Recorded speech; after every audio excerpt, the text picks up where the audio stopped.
3 million pages of evidence, thousands of unsealed flight logs, millions of data points, names, themes, and timelines connected. You are listening to the Epstein Files, the world's first AI-native investigation into the case that traditional journalism simply could not handle. Welcome back to the Epstein Files.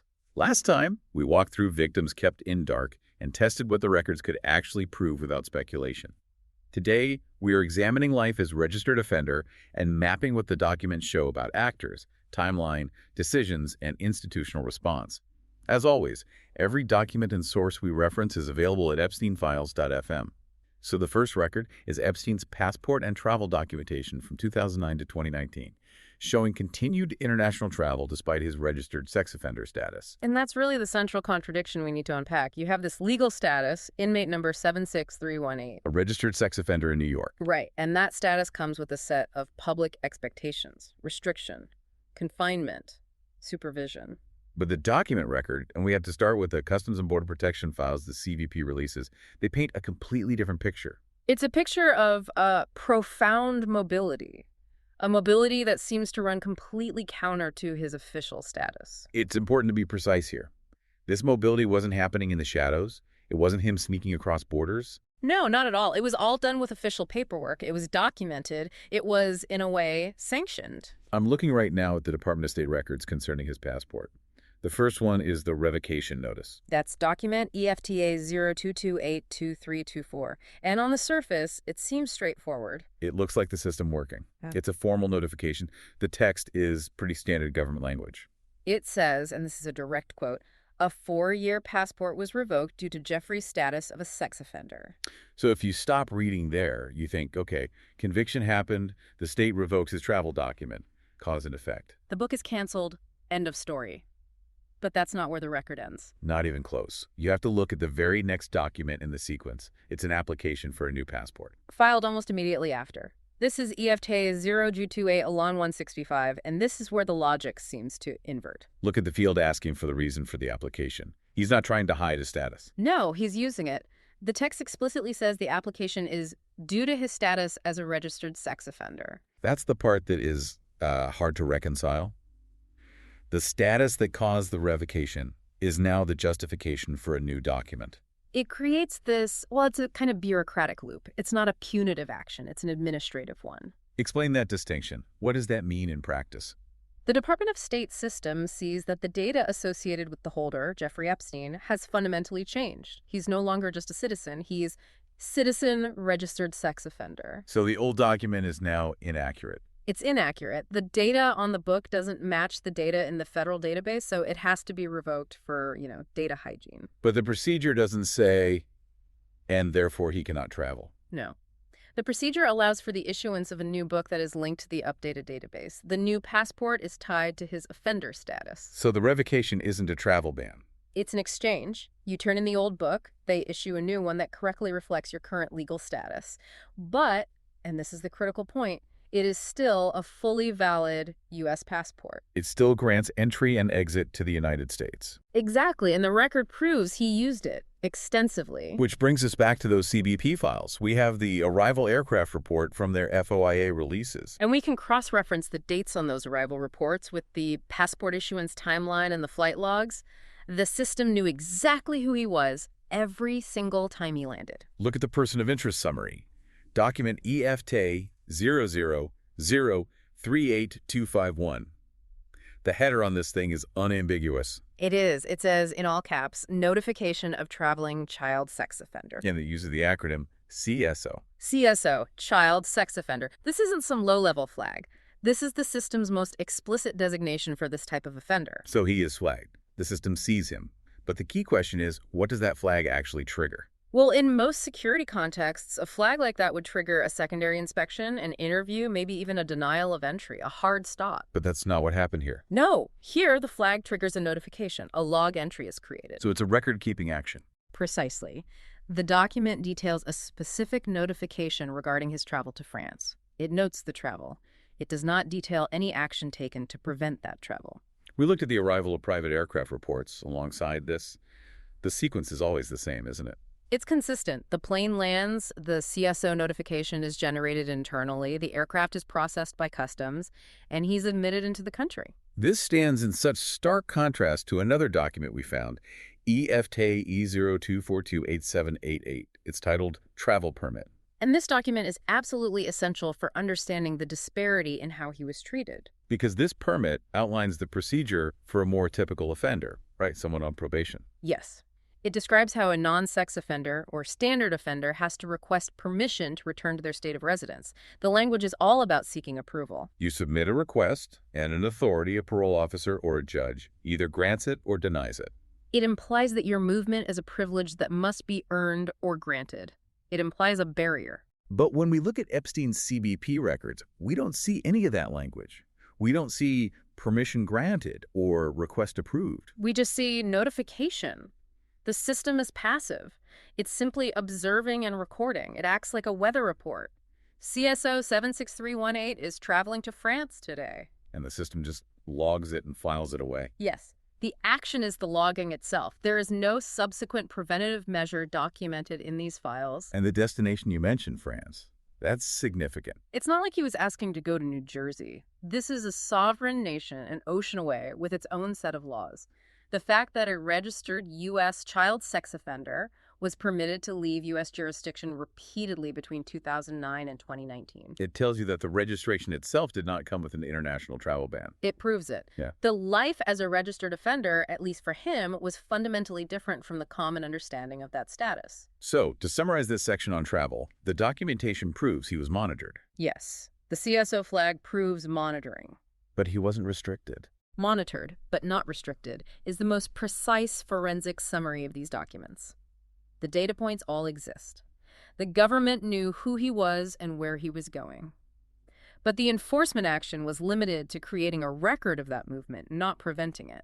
To see the scale of that movement, we have to turn to the Flight Logs, Volume 17. This is the volume that covers the post-2008 conviction period. And we did a systematic review of the destinations, the frequency of travel, and the passenger manifests in that specific volume. What did the patterns show? It does not show a man living under any meaningful form of confinement. You see this constant shuttle, this circuit. Between New York, Palm Beach, the U.S. Virgin Islands, New Mexico, and, as we've seen, international destinations like France. And this kind of travel requires a significant logistical operation. Of course. Pilots, ground crew, maintenance, staff to file the international flight plans. This wasn't a secret operation. And most importantly, it required a government apparatus that was willing to process his entry and exit and stamp his passport. That's the key takeaway from this first block of evidence. The travel was not clandestine. It was documented, processed, and by procedure, allowed. This naturally leads to the next question. If he could travel freely, who was he traveling with? This brings us to evidence block 2, his continued access to power. And this is where we have to be extremely disciplined. The names involved are prominent, and that has generated a lot of noise. Our job is to stick to what the documents actually prove. Let's start with the records mentioning former President Bill Clinton. We've all seen the headline, Bill Clinton mentioned 50 times in Epstein documents. And that count, based on the unsealed documents, is approximately correct. The name does appear about 50 times. But as forensic auditors, we have to ask, what is the context of those mentions? Right. And specifically, what do the documents prove regarding conduct within the specific timeline we're examining, post-2008? The documents we have, primarily the flight manifest from Volume 17, they prove presence. They prove association. So they establish proximity. They show that a relationship, or at least interactions, continued to be referenced or occurred during the period when Epstein was a known convicted sex offender. Yes. That continued association is a documented fact. The sheer volume of mentions, 50, indicates this wasn't just a fleeting one-off acquaintance being recalled. But we have to draw a hard line there. Does any document in our source file contain a specific criminal complaint or an indictment against Clinton for actions post-2008? No. The provided source material does not. It proves a sustained association during the offender period. It does not adjudicate criminal conduct. Now, the records related to Donald Trump are different in nature. It's not about flight logs here. Correct. Here we're looking at a specific legal filing. The source document references a 2016 lawsuit, Jane Doe versus Trump and Epstein. This is a critical distinction. A flight log shows association. A lawsuit contains specific allegations. And the timing is key. The suit was filed in 2016, which is squarely in the middle of the timeline we're investigating. The allegations in the suit date back to the 1990s. But the legal action itself, the public filing, happens while Epstein is a registered offender. Yes. And it's also happening during a presidential campaign, which adds a layer of context. Now, we have to note that lawsuit was later voluntarily dismissed by the plaintiff. It was. So from a purely legal perspective, the case is closed. But from a documentary perspective, the filing itself is an undeniable fact. It's part of the public record of his life as an offender.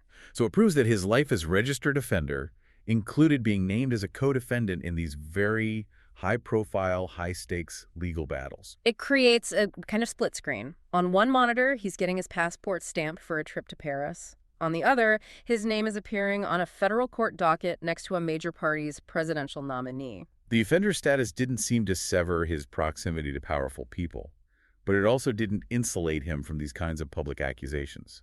And the visitor logs for his island in the USVI reinforce that point about continued association. We have the document, logs of everybody who has traveled to Jeffrey Epstein's island. It's a composite list, and we've audited it specifically for visits that occurred after his 2008 conviction and registration. What did the data show? Did the conviction stop the flow of visitors? The records indicate it did not. The pattern of high-profile association continues right through the decade. People were still flying to Little St. James after he was officially inmate 76318. Which suggests that for his network, the reputational risk of visiting a registered sex offender was either ignored or calculated as acceptable. Or perhaps his status was viewed as a technicality, something managed. The durability of that network is what the logs really prove. The conviction was public, but the private associations persisted. Maintaining that lifestyle, that network, the travel, it all required a stable base of operations. And that brings us to evidence block 3, the issues with his New York registration. This is where the paperwork gets really interesting. It reveals a specific mechanism he used to navigate, and some would say exploit, the system. I call it the residency shell game, and it boils down to 2 key documents that present a direct contradiction. First, we have the printout from the New York Sex Offender Registry, which is in the Pinpoint database. That's file EAA 00001985. I'm looking at it now. The entry is for his New York address, OES RES New York NY 130021. That's the mansion on the Upper East Side. RES for residence. And look at the compliance field right next to it. Prior compy SEYN. It's marked Y. Prior compliance, yes. Yeah. So as far as the state of New York was concerned, Epstein was a New York resident. He was complying with their registration laws, like the 90-day verification requirement. He was checking in as a resident. But then you have to look at this other document filed in a different jurisdiction. This one is from the United States Virgin Islands. EFTA 02508155. This is a travel notification he's required to file in the USVI when he leaves the territory. Right. He's notifying the local USVI authorities of his intent to travel. And look closely at how he describes his destination. He says he's traveling to his vacation home in New York, New York. And there it is. That's the contradiction. The same building, the same address. To the New York registry, it's his official residence. To the USVI authorities, it's just his vacation home. Why does that one-word difference, residence versus vacation home, matter so much? Because your legal residence determines your primary jurisdiction for monitoring. It determines which set of rules you live under. So by claiming to be a New York resident in New York, he satisfies their registry requirements. Exactly. He checks that box. But by claiming that same New York property is just a vacation home in the USVI, he justifies his travel away from the USVI for extended periods. He's a resident when he needs to be and a tourist when he needs to be. He's playing the 2 jurisdictions off each other, and the documents suggest the systems weren't talking to each other in real time. We have correspondence here from the PENI, Territorial Sexual Offender Registry Program, file EFTA of 02457300. This is an email chain about his travel notifications. And what's striking is how routine it is. The emails are just administrative. I am notifying you of my travel. Notification received. There's no sense of interrogation. No one is asking, wait a minute, you're registered as a resident there. Why are you telling us it's a vacation home? That question never gets asked. The institutional gap between the New York database and the USVI database allowed him to exist in this compliant yet unmonitored gray zone. If New York had seen the USVI filing, or vice versa, that would have been a major red flag, potentially a violation of his registration. It certainly would have prompted questions, but because the information was siloed in separate jurisdictions, neither side had the full picture. Each office only saw the paperwork that was filed directly with them. This level of bureaucratic maneuvering feels almost systemic. Yeah. To understand how that was possible, we have to go back to before the plea deal, Evidence Block 4, and the Ryder letter. To really understand the period from 2008 to 2019, you have to start in 2006. This document, a letter from Michael S. Ryder to Barry E. Krischer, dated May 1st, 2006, is what I'd call the forensic baseline for the entire institutional failure. Ryder was the police chief in Palm Beach. Krischer was the state attorney, the top prosecutor. And this letter is written 2 years before the non-prosecution agreement was signed. This is Chief Ryder putting his objections on the official record in real time. He doesn't mince words. He writes, and I'm quoting, "I continue to find your office's treatment of these cases highly unusual." Highly unusual. For a police chief to say that in writing to his district prosecutor, that's an extremely strong statement. But he goes even further than that. He does. He urges the state attorney to, quote, consider if good and sufficient reason exists to require your disqualification. He is asking the prosecutor to recuse himself.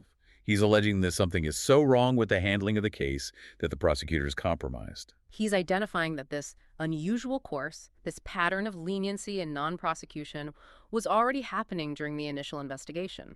The police department was building a massive case, and from Ryder's perspective, the prosecutor's office was actively undermining it. So this letter proves that the institutional breakdown that defined the 2008 deal wasn't a sudden event. The alarm bells were being rung by law enforcement as early as 2006. It establishes the trajectory. Ryder's warnings were documented, and then they were ignored. The unusual course he complained about became the official course of action. And that led directly to the Epstein Plea Deal 2008 document, the non-prosecution agreement. That agreement is what legally codified his status as inmate 763188, and it's what set the parameters for the entire decade we're discussing. The file, EFTA 000202, references the prosecutor offering the non-prosecution agreement, and it also mentions the over-collection of evidence that was never acted upon. These are the direct results of the failure Ryder identified in 2006. The system was configured to absorb evidence and contain the problem, rather than to prosecute it fully. So the freedom to travel, the ability to play the residency game, all of that was, in a sense, baked into the deal from the very beginning. Correct. The life as a registered offender that he lived was defined by the unique and, as Chief Ryder noted, highly unusual terms of that plea. It created a special class of offender, one who was on the books but not truly restricted by them. And while all this administrative maneuvering was happening, there were victims and witnesses navigating the aftermath. This takes us to Evidence Block 5. Right. The 2008 to 2019 period was not quiet. It was a time of constant, active civil litigation. We have the summary of legal proceedings from the Jufer v. Maxwell case, and we also have affidavits like the one from Maria Farmer in 2019. I want to focus on a specific set of claims regarding evidence. These are from emails sent by Sarah Ransom, document Ransom E000521. In these emails, which were filed in court, Ransom makes some very specific claims. She says she has incriminating footage stored on unhackable devices. This is a key point where we have to be extremely precise about what is in the file versus what is not. Do we have this footage? We do not. The public file contains the claim of the footage. It contains the email where she makes that assertion. But the footage itself, the actual video or audio, has not been produced or verified in the source material available to us. So, applying our standard, we have to classify the existence of this specific footage as unproven. Based on the records we have audited, yes. We can verify the claim was made in a court filing. We cannot verify the underlying evidence itself. But Ransom's filings discuss more than just potential evidence. She also alleges intimidation. Document Ransom 00000284. Yes, she writes in one filing that a friend of hers was coerced into silence. And this aligns with a broader pattern we see in the Jufer v. Maxwell files. There are numerous allegations of pressure and intimidation. And on the other side, the record shows Epstein's legal team aggressively fighting every single one of these claims. We have filings labeled accusations against Ransom, where the interveners argue her testimony is inflammatory and defamatory. So what this proves is that his life as registered offender was not a quiet retirement. It involved managing these ongoing legal threats, defending against civil lawsuits, and fighting allegations of witness tampering. The legal warfare was a constant feature of this decade. The document record is filled with affidavits, motions, counter-motions, and negotiations for settlements, all happening while he was traveling internationally as a registered offender. And that kind of sustained, multi-front legal battle requires immense financial resources. Which brings us to our final block of evidence, number 6, the financial and corporate entities. You can't run a private jet, a private island, and a team of high-powered lawyers without a sophisticated corporate structure. We track the registrations of his companies in the Pinpoint database. I'm looking at documents EFT 0000028388 and EFT 00018778. And these files show the registration and association of entities like Maple Inc. and notably LSJ Emergency LLC. LSJ presumably for Little St. James, and the registration date on LSJ Emergency LLC is December 2nd. The year is post-conviction. So he was forming new corporate entities after he became a registered sex offender. Yes. The conviction and registration did not prevent him from registering new LLCs. How is that possible? Because the registry number, 76318, is attached to the individual, Jeffrey Epstein. It is not attached to a legal entity like a limited liability company. In this context, there's no character clause or background check that would prevent a registered offender from being the owner of an LLC. We also found document EFT 0000015532, which references the Financial Strategy Group. And that entity is registered directly to his New York mansion address. This links the financial machinery directly to his physical base of operations. The documents show a fully functioning and indeed expanding business empire running in parallel with his status as a sex offender. So it seems his status as a registered offender was a personal liability, but it was not a corporate one. That is the precise distinction the system appears to make. The man is on the list. The corporate entities and the assets they hold are not. Before we synthesize all of this, I want to address one more area. We've seen terms in some of the peripheral source material about intelligence connections, mentions of Mossad or Unit 8200 in articles from places like the Post-Jewish World. We have reviewed those sources. They contain those keywords. But we must apply the exact same rigorous document-based standard here as we do to everything else. The question is simple. Do we have a single FBI report, a DOJ filing, a piece of court testimony, or any official government document in our source file that corroborates an intelligence contract or a state-sponsored operation involving Jeffrey Epstein? The answer is no, we do not. In the entire stack of official records, the CBP logs, the State Department passport files, the Palm Beach police letters, the court dockets, there is no official confirmation of any intelligence operation. So we had to classify that entire line of inquiry as unproven. Correct. Based on the public documented record we have audited, we classify the intelligence operation narrative as unproven. We have mountains of proof of bureaucratic failure, of institutional accommodation, of legal maneuvering. We do not have a single official document proving state-sponsored espionage. Okay, so let's synthesize what the documents do prove.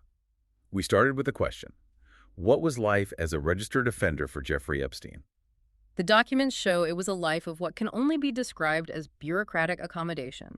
The system accommodated him at nearly every turn. We've mapped his international travel. Sanctioned by the official reissuance of his passport and processed through the passive notification-based monitoring of Customs and Border Protection. We have mapped his continued access to power. Evidenced by the flight logs and the visitor logs to his island, showing his network remained intact post-conviction. We have mapped the manipulation of his residency status. Exploiting the institutional gap between the New York and U.S. Virgin Islands registries by using the vacation home versus resident distinction. We have mapped the origin of this entire timeline, which began with the highly unusual course of action identified by Palm Beach Police Chief Ryder back in 2006, which was then codified by the 2008 plea deal. And finally, we have mapped the continuity of his corporate structure, which allowed the financial engine of his operation to keep running and even to grow with new LLCs, completely unimpeded by his criminal record. The overall picture that emerges from these records is not of a man in disgrace, hiding in the shadows. It's of a man openly navigating a system that seemed, at every critical juncture, to bend in his favor. The continuum of supervision, a term used in one of the files, was completely fragmented. The State Department saw a passport application, the CBP saw a flight plan, the New York Registry saw a compliance form, but no single agency appears to have connected those dots to see the full picture and question the extraordinary freedom he was being afforded. Until his arrest in 2019. Until the federal arrest in 2019. Next time, Julie K.